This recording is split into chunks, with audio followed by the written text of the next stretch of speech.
Your child bursts into tears when you raise your voice even slightly. They're overwhelmed by loud noises, bright lights, or crowded places. They feel other people's emotions so deeply, it's like they're carrying the weight of the world on their small shoulders. And you're worried. You wonder if they're too fragile for this harsh world, if they'll struggle to cope when life gets tough, if their sensitivity is a weakness that will hold them back forever. But what if I told you that you're seeing this completely backwards? What if your child's sensitivity isn't a flaw to be fixed, but a superpower waiting to be developed? Research from Dr. Elaine Aron, who pioneered the study of highly sensitive people, shows that sensitive children possess extraordinary gifts: deeper empathy, stronger intuition, richer inner lives, and greater awareness of subtleties that others miss entirely. The problem isn't your child's sensitivity. The problem is that we live in a world that misunderstands sensitivity and treats it as weakness. So parents, teachers, and even well-meaning relatives try to toughen up sensitive children, telling them to stop crying, to be brave, to not be so emotional. But here's what neuroscience tells us. Trying to suppress sensitivity doesn't make children strong. It makes them anxious, ashamed, and disconnected from their greatest gifts. True strength for a sensitive child doesn't come from becoming less sensitive. It comes from learning to harness their sensitivity as the powerful tool it actually is. Think of sensitivity like having a high-performance sports car. Yes, it requires more careful handling than a regular vehicle. But in the right hands, with the right training, it's capable of extraordinary things that regular cars simply cannot achieve. Today, I'm going to show you the exact framework for transforming your sensitive child's apparent vulnerability into genuine strength. You'll learn why sensitivity is actually linked to resilience, discover specific strategies backed by psychology and neuroscience, and understand how to build your child's confidence without dimming their beautiful sensitive nature. If you're tired of worrying about your sensitive child and ready to help them thrive in a world that desperately needs their gifts, make sure to hit that subscribe button and turn on notifications. We share science-based parenting strategies every week that help you raise emotionally intelligent, resilient children who don't just survive, but flourish. The first thing you need to understand is what sensitivity actually is from a neurological perspective. Highly sensitive children have a nervous system that processes information more deeply and thoroughly than others. Their brains notice subtleties in the environment that most people miss. They pick up on emotional undercurrents, social dynamics, and sensory details that others don't register. This isn't a disorder or a deficiency. It's a normal temperament trait that appears in about 15 to 20% of the population. Dr. Michael Plous's research on environmental sensitivity shows that these children are not just more vulnerable to negative experiences, but also more responsive to positive ones. They benefit more from good parenting, supportive environments, and positive interventions than their less sensitive peers. This means that the same child who seems fragile and easily overwhelmed in harsh environments becomes exceptionally strong and capable in supportive ones. Your job isn't to change your child's sensitivity. Your job is to create the conditions where their sensitivity becomes their greatest strength rather than their biggest vulnerability. The first strategy for making a sensitive child strong is validation without rescue. When your child is overwhelmed by emotions or sensory input, your instinct might be to either dismiss their feelings with, "You're fine, it's not a big deal," or immediately rescue them from the situation. Both approaches backfire. Dismissing teaches them their perceptions are wrong and they can't trust themselves. Rescuing teaches them they're incapable of handling challenges. Instead, use this framework. Validate the feeling, normalize the experience, and coach them through it. When your daughter is crying because her socks feel wrong, say, "I can see those seams are really bothering you." Some people's bodies notice textures more than others, and that's okay. Let's figure out together what might help. This validates her experience, normalizes sensitivity, and moves toward problem solving rather than either dismissing or rescuing. The key is staying calm yourself. Sensitive children are incredibly attuned to your emotional state. If you become anxious or frustrated by their sensitivity, they absorb that energy and feel even more overwhelmed. Your calm, accepting presence teaches them that their big feelings are manageable, not catastrophic. The second strategy is building emotional vocabulary and regulation skills. Sensitive children feel emotions intensely, but they often lack the language to express what they are experiencing or the tools to manage it. This creates a situation where they're flooded with feelings they can't name or control, which looks like meltdowns, anxiety, or shutdown. Teach them specific emotion words beyond the basics of happy, sad, and angry. Help them distinguish between disappointed and devastated, between worried and terrified, between frustrated and furious.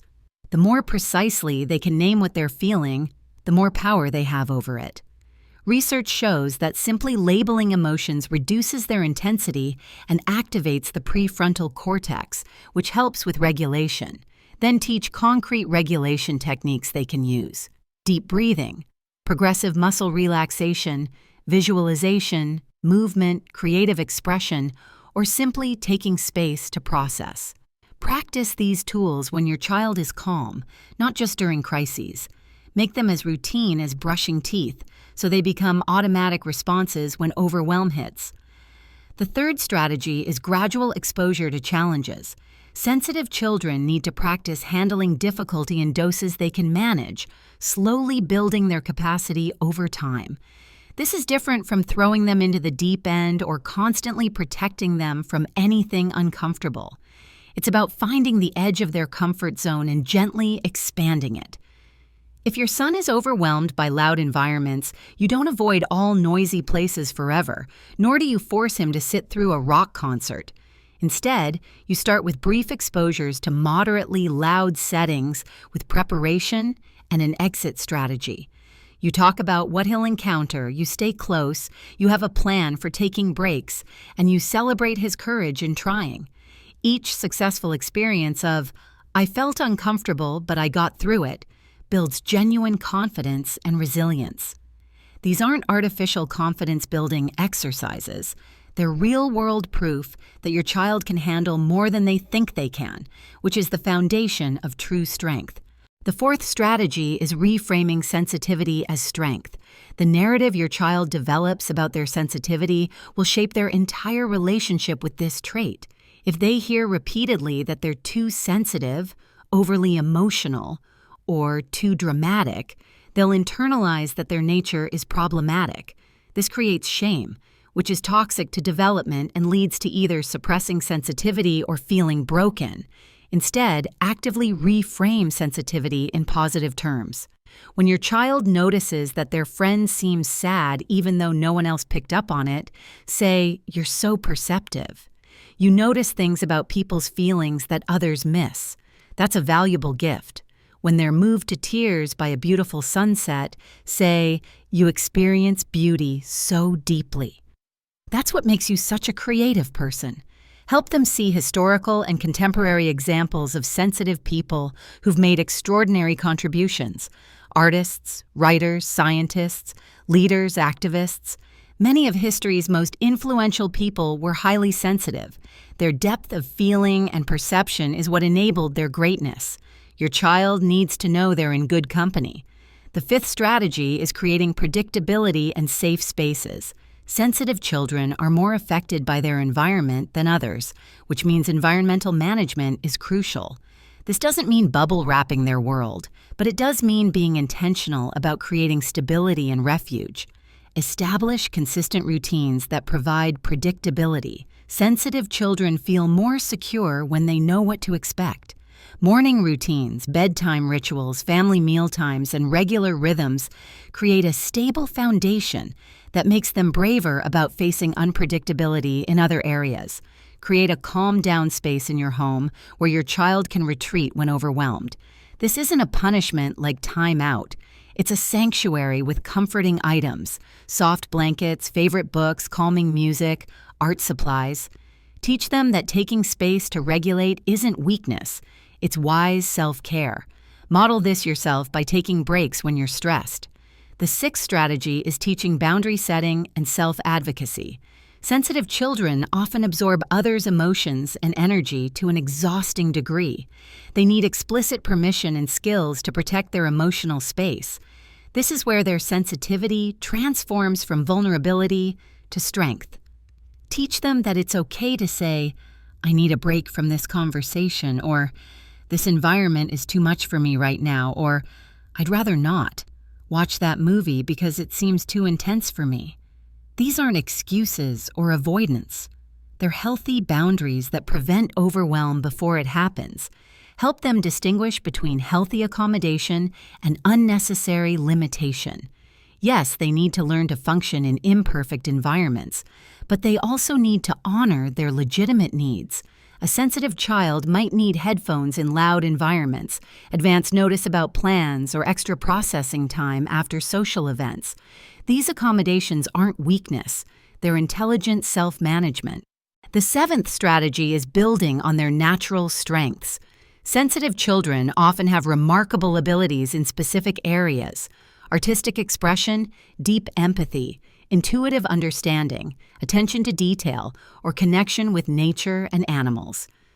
Instead of focusing primarily on their struggles, invest heavily in developing their gifts. When you help your child cultivate their natural talents, you build their confidence from a place of strength rather than constantly working on deficits. A child who feels competent and valued for their unique abilities develops resilience that transfers to challenging areas. They think, "I may find social situations draining, but I'm an amazing artist and a loyal friend." This balanced self-concept is crucial for strength. The eighth strategy is helping them find their people. Sensitive children often struggle in typical peer groups where rough-and-tumble play, teasing, and high-energy chaos are the norm. They may feel like outsiders or worry that something is wrong with them because they don't enjoy what other kids enjoy. This isolation can be deeply damaging to their confidence. Actively help your child find peers who share their temperament or interests. Look for activities that attract sensitive children: art classes, nature programs, music lessons, book clubs, drama groups, or animal care. These environments tend to draw kids who value depth, creativity, and emotional connection over competition and intensity. Even one or two close friendships with children who understand them can make all the difference. Sensitive children don't need to be popular or have large friend groups. They need quality connections where they can be authentically themselves without judgment. Help facilitate these friendships through play dates, shared activities, and connections with other families who value sensitivity. The ninth strategy is managing criticism from others. This is one of the hardest parts of raising a sensitive child because you'll encounter constant, unsolicited opinions. Relatives will tell you you're coddling them. Teachers may say they need to toughen up. Other parents might suggest your parenting is too soft. Even strangers will offer judgment about your child's tears or reactions. You need to develop a strong internal compass about your child's needs that isn't swayed by others' opinions. Remember that most people genuinely don't understand high sensitivity because they haven't experienced it. Their advice, while usually well-intentioned, is based on their own experience with less sensitive children and simply doesn't apply. Have a few polite but firm responses ready. Every child is different, and we're learning what works for ours. Or, "Thank you for your concern, but we're working with strategies recommended by child development experts." You don't owe anyone explanations about your parenting decisions. More importantly, protect your child from hearing these criticisms. When family members make comments about your child being too sensitive in their hearing, address it directly but calmly. "Actually, we're teaching them that sensitivity is a strength, and we'd appreciate you supporting that message." Your child is watching how you advocate for them, and this teaches them to advocate for themselves. The 10th strategy is avoiding common mistakes that undermine sensitive children's development. The first mistake is comparison. Never compare your sensitive child to their less sensitive siblings or peers with comments like, "Why can't you be more like your brother?" This creates shame and damages their self-concept. Each child's temperament is valid. The second mistake is pushing too hard too fast. Yes, sensitive children need gradual exposure to challenges, but forcing them into situations they're not ready for without adequate support creates trauma, not resilience. Trust your child's signals about what they can handle and build slowly from there. The third mistake is over-identifying with their sensitivity to the point where you become anxious on their behalf. If you're constantly worried about how your child will handle situations, hyper-focused on preventing their discomfort or treating them as fragile, they absorb this anxiety and it becomes a self-fulfilling prophecy. You must believe in their capability while honoring their needs. The fourth mistake is neglecting your own emotional regulation. Parenting a sensitive child is demanding. Their big emotions can trigger your own stress, frustration, or worry. But they're mirrors for your emotional state. If you want them to develop regulation skills and resilience, you must model these qualities consistently. This might mean getting your own support through therapy, parenting groups, or self-care practices. Now let's talk about the long-term perspective, because raising a sensitive child requires patience and faith in outcomes you might not see for years. In early childhood, sensitive children often appear more fragile than their peers. They cry more easily, need more support, and seem overwhelmed by things other children handle effortlessly. This can be exhausting and worrying for parents, but research on highly sensitive people shows a remarkable pattern. When sensitive children receive the right support during their early years, they often become exceptionally capable, resilient adults. Their sensitivity, properly channeled, becomes emotional intelligence. Their depth of processing becomes wisdom. Their awareness of others becomes leadership. Their intense feeling becomes creativity and passion. Many highly successful adults in fields requiring empathy, insight, and innovation are highly sensitive people who learn to harness their trait. Therapists, artists, researchers, teachers, social activists, and visionary leaders often share this temperament. Your child who seems to struggle now may become someone who changes the world precisely because of their sensitivity, not despite it. If you're finding these strategies helpful and you want more science-based guidance for raising emotionally intelligent, resilient children who don't fit the typical mold, make sure to hit that subscribe button and turn on notifications. We share evidence-backed parenting insights every week that honor each child's unique temperament and gifts. The key is maintaining your belief in your child's potential during the challenging early years. When you're dealing with the 10th meltdown of the day or the 5th time your child can't handle a situation their peers navigate easily, remember, you're not raising them for kindergarten or even high school. You're raising them for a lifetime. The skills you're teaching now about emotional awareness, self-regulation, and self-advocacy will serve them far better at 30 than the ability to tough it out at 5. Also recognize that sensitive children often develop on a different timeline than their peers. They may lag in some areas like emotional regulation or social comfort during early childhood, but catch up and even surpass peers once they hit adolescence and young adulthood. The very traits that make them seem vulnerable as children, like their depth of feeling and careful processing, become advantages as adults. One powerful practice is keeping a journal of your child's strengths and growth. When you're in a difficult moment, it's easy to focus only on struggles and lose sight of progress. Record the times your child showed empathy, creativity, insight, courage, or resilience. Note the challenges they've overcome and the skills they've developed.